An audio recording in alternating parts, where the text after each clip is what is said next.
নমস্কার বন্ধুরা, এমএম কিচেনে সবাইকে আমন্ত্রণ।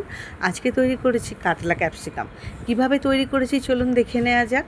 কড়ার মধ্যে সর্ষের তেল দিয়ে তেলটা গরম হলে কাতলা মাছগুলো একটু একটু করে ছেড়ে দেব। মাছটা যতক্ষণ ভাজা হবে ততক্ষণে ক্যাপসিকাম এবং কাঁচা লঙ্কাটা আমি কেটে নেব। ক্যাপসিকাম ছোটো ছোটো করে টুকরো করে কাটবো এবং কাঁচা লঙ্কাটা চিড়ে নেব। দেখুন, এবারে মাছগুলো আমার লাল করে ভাজা হয়ে গেছে। এবার মাছগুলো আমি একটা একটা করে তুলে নেব। মাছগুলো তুলে নেবার পর ওই তেলের মধ্যেই দিয়ে দেবো হচ্ছে ক্যাপসিকাম এবং কাঁচা লঙ্কা। ক্যাপসিকাম কাঁচা লঙ্কাটা একটু ভাজা হলে তার উপর দিয়ে দেবো হচ্ছে আমি বেটে রেখেছি অর্ধেক টমেটো, অর্ধেক পেঁয়াজ, 5 কোয়া রসুন এবং একটু আদা।